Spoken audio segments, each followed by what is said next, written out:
Greetings, everyone. Hope all of you are having an absolutely fantastic day. Let me say right up front. Every time I come out with a video where I say something I don't like regarding Veilguard, like the video when I went over the concept art and I said it hurt me so much, I get these people in the comments calling me a grifter and saying that, hey, you're saying bad things about Veilguard because you're trying to appeal to the hate and the grifters. I can't just speak from the heart and talk about what I do and don't like. I say good things about Veilguard all the time. I know I'm biased on this, but I'm going to go out on a limb and say that my review of Veilguard has the best combination of thoroughness and balance on YouTube. All right, I gave that game absolutely 100% a fair chance. All that being said, if you can't stand it when I say bad things about Veilguard, this is not the video for you. Go ahead, click off now, protect your peace. I appreciate the view. We're not going to have a good time together, so you might as well go on about your business. For those of you who have been complaining, saying, oh, you're being too soft, stop talking about the development time. Development time is not why the writing is terrible, blah, blah, blah, blah, blah. We disagree. But on this particular video, we're going to be on the same accord because this is some bullshit. How much EA pay for this? We asked when Hans Zimmer came on, like, damn, EA must have shelled out a lot for this. No. That was peanuts. How much did they pay for Veilguard to be the 2024 Times Magazine Game of the Year? Number one, mind-boggling. I don't understand. Let's look at the article so we can walk through their reasoning. So here we are, Time Magazine, the top 10 best video games of 2024. And let's see who's on the list, all right? First up, we can read through, skip through all that. First up, number 10, Helldivers 2. I didn't play it. Heard amazing things about it, though. No problems with this being on the list. Lego Horizon Adventures. In and of itself, I have no issues with this being on the list. I actually don't know a whole lot about this game, but there's a major missing game from this list that makes this upset me greatly. We're going to get to that in a minute. Let's keep scrolling. Star Wars Outlaws. I know many of you might be upset, but for me personally, again, I didn't play this. I kind of don't play Ubisoft games unless I absolutely have to. They really piss me off. I heard great things about Star Wars Outlaws. I heard really bad things about Star Wars Outlaws. It did appear that it at least tried to do something different outside of the usual Ubisoft formula, and I appreciated that. So again, no issues with this being here. Number 7, many of you I'm sure will love this. Black Myth Wukong at least makes the list.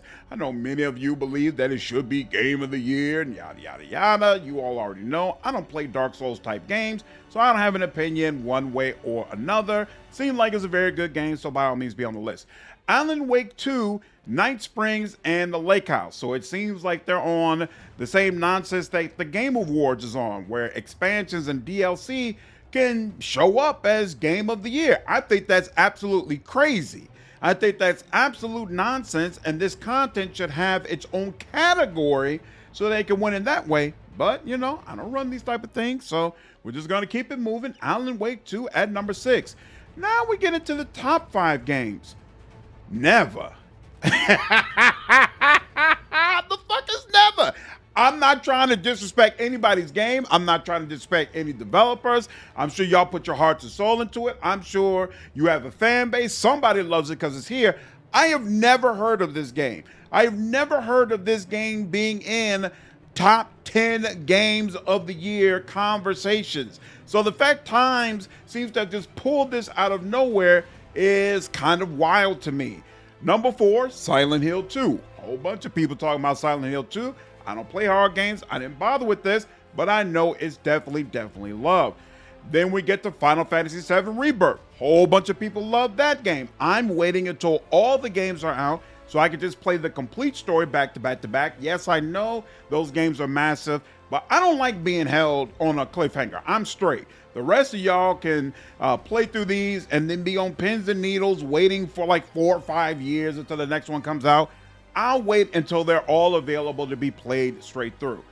And then at number 2, we have Astrobot, another PlayStation game, very, very highly regarded. I'm pretty sure it's a nominee for the Game of the Year awards as well. No issues with it being on here, but many of you, many of you are already kind of saying to yourself, there's something missing.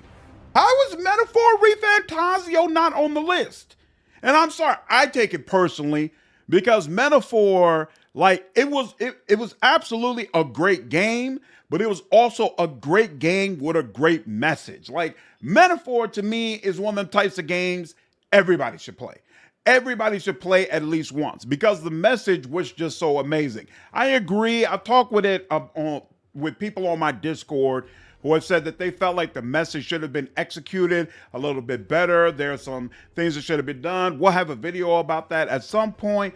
Absolutely, I want to have that discussion. But Metaphor is incredible. It's absolutely like a hallmark pillar of a game. To not even have it on this list is wild. It's just straight up wild to me. But then, of course, we get to number 1. Better than all of the games that I just mentioned. Oh, and by the way, Balatro isn't on this either. Like, how is that possible? But okay. Dragon Age, the Veilguard. Number 1. Number 1. How? Let's read. We're going to read the whole clip because I want to understand. I haven't even read all this yet. So you all are going to get a live reaction. We're going to see this all together. Between Elder Scrolls and Baldur's Gate 3, there's been no shortage of great high fantasy RPGs to play. It has been a decade since Dragon Age Inquisition, and despite an incredible run for developer BioWare, their last decade was marred by the canceled game Shadow Realms, the disappointing Mass Effect Andromeda, and a disastrous foray into MMOs with Anthem. Why do people always ignore the Mass Effect Legendary Edition like that didn't happen and like it wasn't wildly successful? I don't understand that. It's actually kind of irritated me the way people pretend that BioWare has just had a string of flops straight with no success stories. Like, Mass Effect Legendary Edition was incredible. They put a lot of work into updating those games and it was very, very well received. Can people please acknowledge that and not pretend it doesn't exist? Anyway. There was reason to wonder if BioWare still had the sauce to return to Dragon Age. Boy, oh boy, did they ever. Dragon Age the Veilguard comes out swinging, and BioWare clearly had something to prove. First, hats off to what has to be the most advanced character creation system ever brought to video games. What? Yo! Best character creation system in Dragon Age? No question. Full stop. I 100% agree. Best character creation system ever brought to video games? Holy smokes. You can barely change your figure. Like, you can't have a chest, you can't have a booty. Like, no. What are y'all talking about? Baldur's Gate 3 and Dragon's Dogma 2 have a better character creation system than Dragon Age the Veilguard. The character creation system is definitely a positive for the game. I mentioned it as a positive in my review. I'm not trying to dog it at all. It is not the most advanced system ever brought to video games. What are they talking about? It's possible to spend hours just fine-tuning the look of your character, as everything from bone structure to tissue placement is considered from every angle. That's such an odd way to say it, and it makes it seem like you have a lot more options than you actually do, but whatever, it's fine. The character creator is also fully inclusive, not only in terms of race, but also gender, and its inclusion of non-binary pronouns and flexibility with physical characteristics like hairstyles. The best selection of black hairstyles I've ever seen in a game, bar none. Just absolutely amazing. I definitely really appreciated that. Before the game even begins, there's an effort to make the Veilguard feel personal and truly put the gamer behind the character. Okay? Narratively, here we go. Here we go. Wow, they got a lot to say about the narrative. Narratively, the game takes place a decade after the events of Inquisition and immediately follows up on the post-credit scene of that game, which sees former companion Solus, revealed as the elven god of betrayal, attempt to tear down the veil, a magical barrier that separates mortals from the demon realm. It doesn't immediately follow it up. It's years after Inquisition, but okay. The action begins quickly and, action begins, stop moving around. The action begins quickly and players familiar with the franchise will quickly find themselves impressed by the combat and traversal features, which are best seen in the Dragon Age games. The same goes for the impressive details that create a sense of awe and feel visually distinct in an era where gamers have their pick of visually impressive fantasy games. The environments in Dragon Age Veilguard look amazing. Some of the best, most well-detailed environments we've ever had in the entire series. The combat? Like, even people who like action games don't feel like Veilguard has good action game combat. There are a few people who really like it, but most people are like, it's serviceable. Because the problem is there's not enough variation in what you do and the types of creatures you face for the 80-hour adventure that they give to you. So the combat is great for the first 20 hours or so, but for then the other 60 hours, you're still doing the same things you were doing in the first 20 hours. That's problematic. That's not a great action game. You can't do that. So, no. But this is BioWare, of course, and the real treat is in the journey, which is nothing without the bonds formed with your companions. Of the 6 available companions, each offers a unique skill set and personality. And unlike previous games in the series, going for the seemingly agreeable response in the dialogue trees won't always grant players the response they wish. This is nonsense. This is nonsense. You don't have the ability to not be agreeable with your party members. You have to be agreeable with everybody around you. And there is no rivalry system. It's actually very difficult to say something that your party members don't like. Extremely difficult. More difficult than it's ever been for any game in the Dragon Age series, period. There's greater attention to character traits here, which makes the connections all the more exciting because it isn't simply a game of playing nice. That's exactly what it is. It's absolutely a game of playing nice.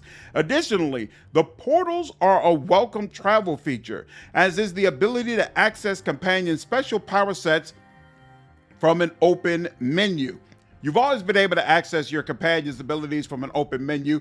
The portals are great, not because they are a travel feature, but because of the lore regarding the Luvians and their mirrors and how that all fits in with things that you've learned throughout the Dragon Age series. Not because of the travel feature in itself. Whatever, moving on. While some may miss the more politically charged nature of its predecessor, the Veilguard feels like a refreshing addition to the series that's still heavy on lore, but doesn't feel too dense to distract from the pure pleasure of killing demons. If there's a single word to describe Dragon Age: The Veilguard that signifies its place as Time's Game of the Year, it would be fulfilling. Yo, how much did EA pay for this? This is crazy. And as someone, again, I don't bash Veilguard. There are absolutely good things about Veilguard. I want Dragon Age 5. I absolutely believe that the team who was in charge of Veilguard can make a fantastic Dragon Age 5 that lives up to some of the best games in the series. I have lost no faith in BioWare. But this game has issues. It definitely, absolutely has issues. It is not in the game. It is not the game of the year. It's not in the running for game of the year. And most neutral observers can acknowledge this. That two things can be true, all right? Veilguard is a decent game. BioWare is capable of creating a great game. At the same time, Veilguard is not that great game. It's not game of the year. It's just not. It's just not. It's just not. So anyway, as soon as I saw this news, my mouth dropped. I had to make a video about it. I know some of y'all will be like, we don't care. We don't care about Time Magazine. Whatever. I'm 40 years old. I care about Time. All right. Time Person of the Year used to really, really mean something. I mean, to some degree, it still means something. All right. So I don't just gloss over something like that. So stuff, the pillar media outlets still hold some level of meaning for me, like Times, like Forbes. Like, I read these papers and I expect them to have some degree of integrity in what they put out. This is nonsense. This is absolute nonsense. There is no way no perspective where you can look at 2024 and say Veilguard is the #1 game of the year. That belongs to Metaphor Fantasio. I hope they don't get screwed over when the Game of the Year awards comes out. Anyway, that's the video. Leave your comments down below. I always love hearing from you all. Hope you all enjoyed this video. I'll see you in the next one. Thank you to all my members, my patrons, my Twitch subscribers. Appreciate you all. There are links to sign up down below. If you've got an Amazon Prime account, you can sign up with me on Twitch for free. I'll see you on the next video. Take care.